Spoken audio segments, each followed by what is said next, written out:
following video contains spoilers. If you are playing or intend on playing the Outskirts of Sanity 2 and do not wish to receive spoilers, then please do not watch this video. Thank you.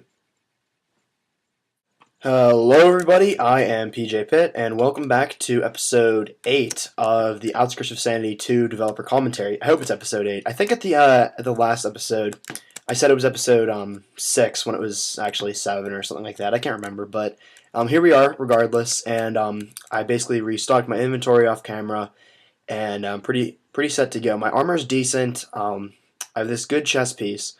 Although, to be honest, knowing what I'm going to get in the upcoming area, the Static Vault Factory, I'm probably actually not going to bring this good chest piece, because pretty soon into the area you actually get a very good chest piece that I will definitely be replacing this with. So I'll go with this for now. It's fine.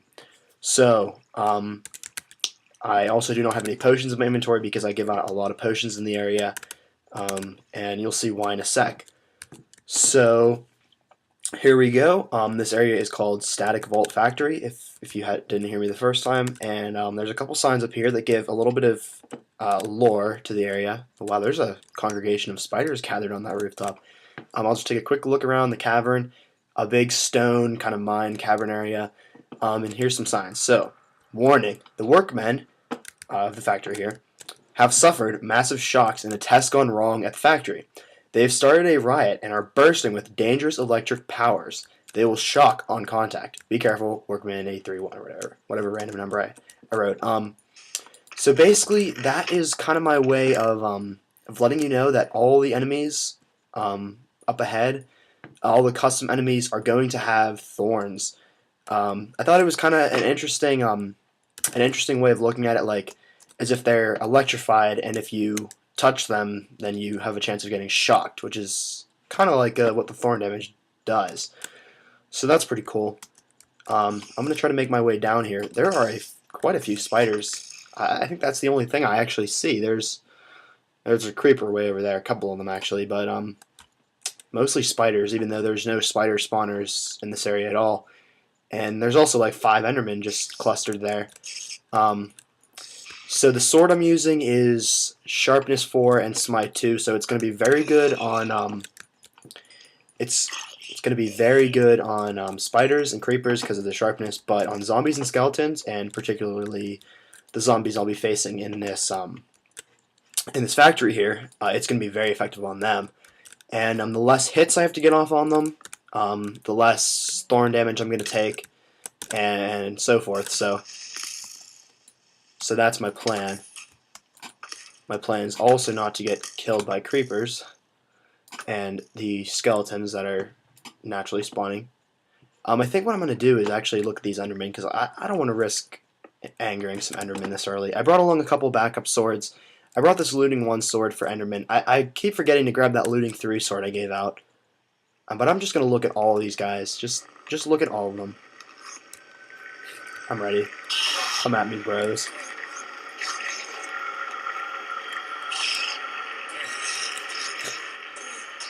Just all of them. Oh wow, how many hits are they going to take? I got 2 ender pearls from that guy. It's only looting 1 too. Oh, there's another one. Oh, it's a scary guy. And the spiders can't get me in here either, so that's nice. Alright, let's snag these ender pearls. I'm up to 10, which is really nice. Although I don't think there's really much use for them in this area. But they're good to have for the future. Okay, I'm going to get a few preliminary torches down around here. I think there might be some spawners around this coal mine. If you haven't seen it, this is probably the biggest coal mine in the map. I'm pretty sure it is. There's just coal for days. And actually in one of these chests I give out a Fortune 10 pick, I think. So there's infinite coal here. Okay, that spawner has to die. Unfortunately, you guys do not get to see what just spawned, or what would have spawned, I should say, yet. But once we get closer to the factory itself, then I'll take a look. at those monsters, because there's a few spawners in there. Okay, let's just scout around here, torch up, make sure nothing is going to come down at me. You see some TNT. I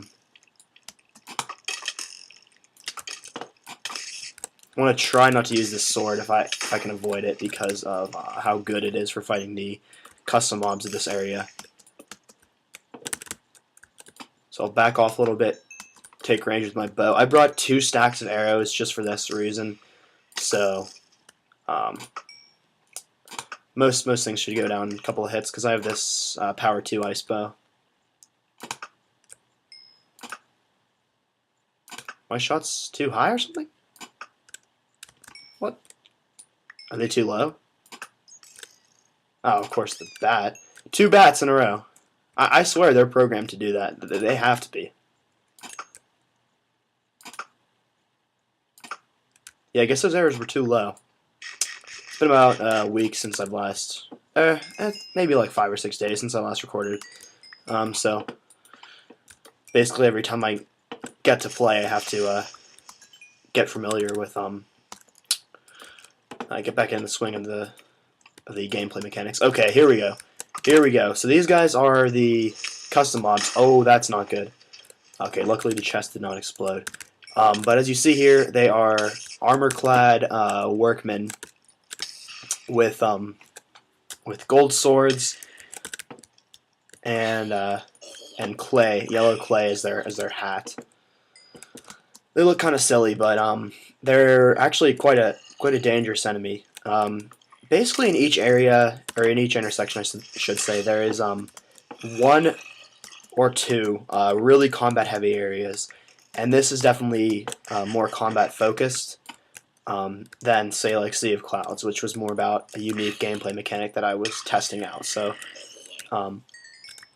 yeah, these monsters are supposed to be tough. There's a skeleton, archer, and a zombie variant of these guys. So. Pretty dangerous, but if you know how to handle it, you should be fine.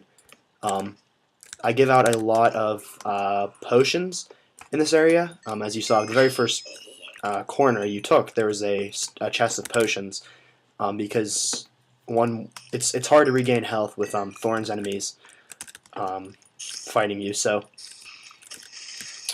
potions are a nice way to regain the health gap. Okay, now. Let's see what's in these chests. Like I said, I think there's a really good pick in one of them, but make sure nothing is coming at me. No. Okay. Power plant coal extraction charge ready for detonation. I could just do that just for the heck of it, but there's some more random stuff in here, some redstone stuff, and then in here is. Let me just drop all this stuff off. There is some more coal, which I may as well grab, and some gold pickaxes. This is only efficiency 2. This one is fortune 10. I will definitely take that. And efficiency 1. To be honest, I don't really think I need... You know what, I'll take the efficiency 2, because it's probably better for spawners than this iron one. But it won't last very long, so I make sure I carry this one as well. Okay, and my legs are going to break soon, but I do have backups. However, they're unenchanted, which is not ideal. But I think it's time to head... actually, you know what? I'm going to go...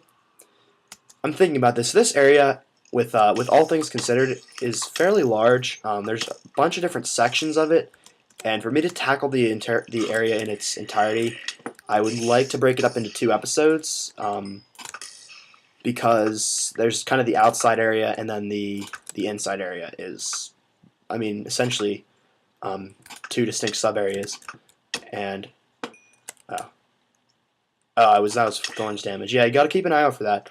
I think they have thorns 3 or 4, maybe 5 on their gear. I'm not 100% sure. I made this area a long time ago. One of the first ones I did, considering it's only intersection 2. So, yeah, the thorns damage is it's tough to deal with, but not too bad. But yeah, as I was saying. Oh, that's not good. I'm hitting him with a torch. I would like to break this up into 2 episodes, and I don't know how long I've been going already, but once I do this little area in here, it will probably be a decent episode length. And there's a little bit of iron here too. I may as well grab it. I don't know if there's enough to make an iron block yet. But if you wanted to make, say, some swords or a bucket, although I do give out some buckets in Dead Man's River, but for whatever you need a little bit of iron for, there's some early map iron. Intersection 2 is, I don't know, it's pretty standard for giving out iron, but I actually give out all the iron in the map in Intersection 3.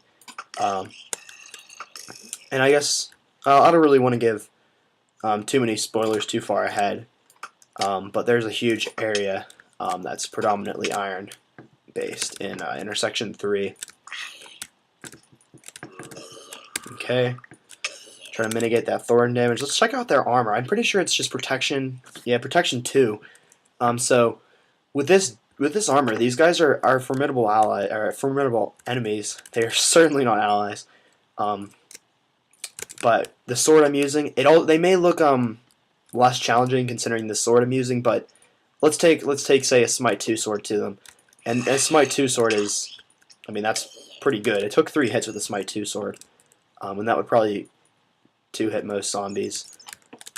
So they'll take a hit or 2 extra than most other enemies because of their armor.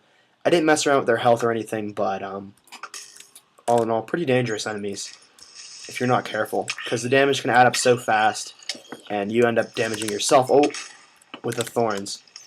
I think my pants just broke on that, so I'm gonna definitely retreat a little bit. In fact, I think I'm gonna actually grab a pair of these pants, because they have protection 2, which I think helps against thorns, which is always nice. Yeah, and then their swords are just sharpness 1, looting 1.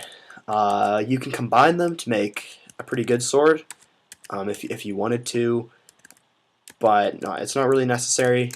Okay, and I'm going to be needing a new chest piece soon, but I'll wait till next episode to enter the main fortress or factory and get that. But now I'm going to take on this loot room back here. It's marked, of course, by lapis lazuli, the typical sign of good loot in CTM maps. So I'm heading in, and I think, if I can see from here, there's a few spawners. And they have spawned. So I am going to retreat a little bit, take them out from range. The spawners are not going off right now, which is fine by me. Actually, there's one guy there. I still have my Smite 2 sword on the bar as well. I could Ender Pearl out, but as long as I just torch, I think I'll be fine. No, just stop. No. Let's break these. I don't think there's any hidden spawners, but I can't be too certain. Lay down a few more torches, and then we'll check out the loot. So, oh yeah, so that just broke. But the skeletons just have a power 1 bow. I think I used to have them have a power 2 bow, but that was a little OP maybe in testing I found, and so I brought it down to power 1. But here we have some good protection armor, again helping out against the thorns, and I think I'll actually replace this stuff. And it's just crappy projectile protection 1, so I'm just going to drop it off here. I don't really need it. I did get a golden apple, which is nice, and more potions, which I will always be happy to take. I don't think I really need the speed. At least, I'll grab it. I have a lot of potions now. In fact, I think now's probably a good time to end. I'm gonna go back, drop off these potions, and come back ready for next episode to take on a main assault on the central factory here, which should be fairly difficult considering now all the outside areas are lit up, meaning that more mobs are going to be spawning in there. Not to mention the bulk of the custom spawners are in the factory, so it should be pretty challenging for me. But I did good this episode. Didn't die. I think for as tough an area as this is, I think I'm doing all right. But then again, it is my own map, so I know what to expect. But yeah, guys, thank you for watching. This has been episode 8 of the Outskirts of Sanity 2 developer commentary with Pjaypit. I hope you enjoyed, and I will see you in the next episode.